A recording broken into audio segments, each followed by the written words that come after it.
The 2026 Human Rights Essay Contest is open to students of all ages and offers $4,000 in prize money.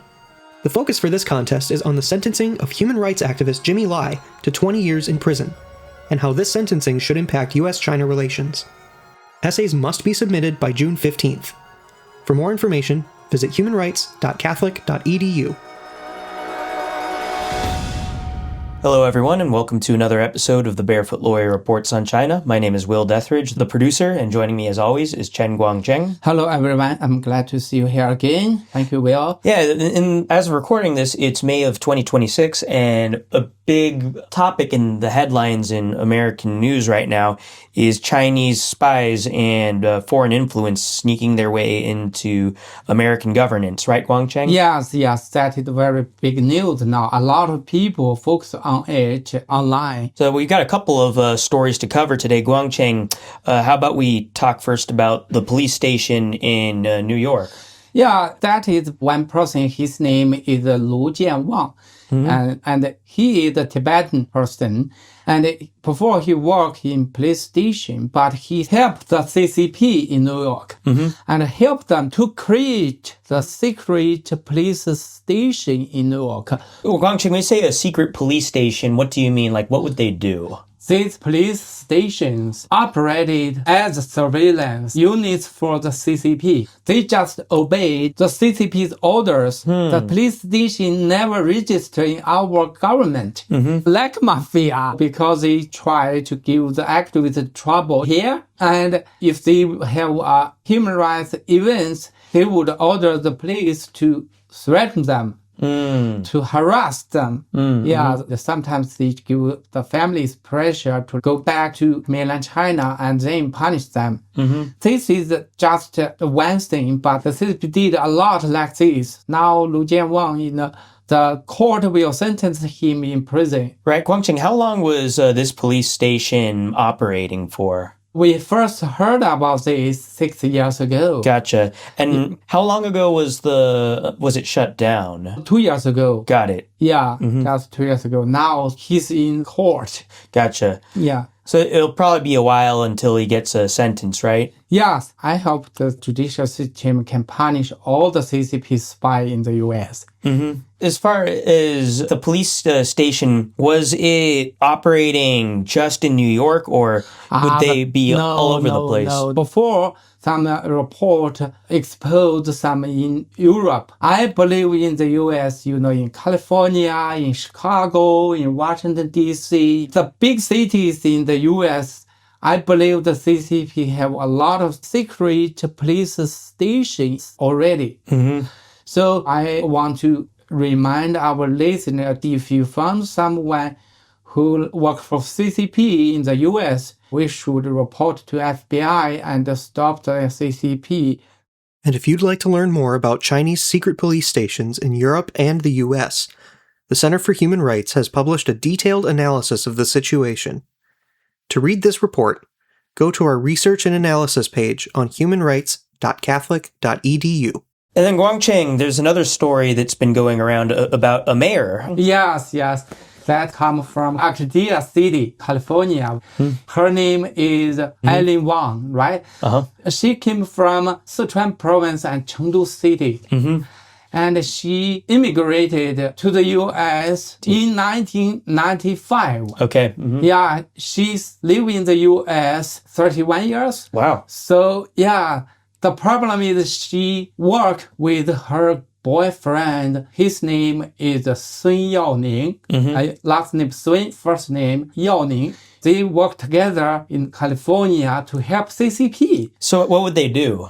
They created a media station, U.S. News Center. Was it like a website or a Yeah, TV? it's the website. Okay, website, gotcha. Yeah, and the CCP would write propaganda articles and give the article to them. And then she published on U.S. News Center. Wow. And then she sent the link back to mainland China to CCP's propaganda office. And tell them I did this. And we can see, the CCP's official said, "Oh, you did a good job." She said, "Oh, thank you, leader." the U.S. officials, she listened to the CCP and called CCP's officials, you are my leaders. Yeah. Guangcheng, how long was she doing this for? The media since 2020, 6 years ago, like this. Yeah. And her boyfriend, Sun Yao-ning, he never registered as a foreign agent, even though he is working with the CCP. Okay. And last year, the judicial system sentenced him in prison 4 years. Going back to the mayor, how was she caught? Did somebody report her website, or what happened? How did people... Yeah, some netizens reported her. And they helped CCP to do the psychological warfare. And they try to influence the different leaders in California. We can see she took a picture with the judiciary president in California. And, California's judiciary system's leader, his name is Robert Conta. Robert Conta's wife, Leah Conta, is the congresswoman. And they pushed some law to support LGBTQ in California. And they were trying to use the LGBT protection law to also protect the exposure of Chinese agents. Gotcha. Yeah. So I believe in the U.S., not just Allen Wang, right? A lot of people there. In that small city, more than 60% the people come from mainland China. So the influence is very deep. Another spy, his name is Chen Guangcheng. 6 years ago, when some protest happened in California, Chen Guangcheng went to the square to threaten the activists there. It was an anti-CCP protest? Yeah, he said, if I report your picture and your name to Beijing, your family in mainland China will get in trouble. Jeez. Yeah, and later, 3 years ago, the FBI arrested him and sentenced him in prison. But he said, our spy system is much stronger than FBI.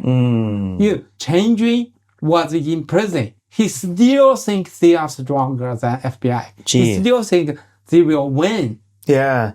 So Guangcheng, if a listener, for example, suspects somebody of being a spy or working with the Communist Party, which does happen. There was a student we interviewed. We'll put her podcast in the description. I mean, she was a student who was recruited to do some spy work, basically, for the CCP. What should somebody do if they suspect somebody's a CCP agent? Yeah, I think everyone, our listener, or the U.S. people, if you found someone very strange, if you found they work for CCP, if somebody supports CCP always, you should report them. Guangcheng, where should they report them to? You can write a letter to Congress building. You can call them, and you can report to FBI, and you can report to the State Department. Different way you can do. Yeah, well, I'm sure, unfortunately, there'll be many of these stories to come that we'll cover on this podcast, and we have covered so many, and you can find them on our website at humanrights.catholic.edu. But Guangcheng, thank you very much for the updates on these particular cases. Thank you, Will. Thank you, everyone. The 2026 Human Rights Essay Contest is open to students of all ages and offers $4,000 in prize money. The focus for this contest is on the sentencing of human rights activist Jimmy Lai to 20 years in prison, and how this sentencing should impact U.S.-China relations. Essays must be submitted by June 15th. For more information, visit humanrights.catholic.edu.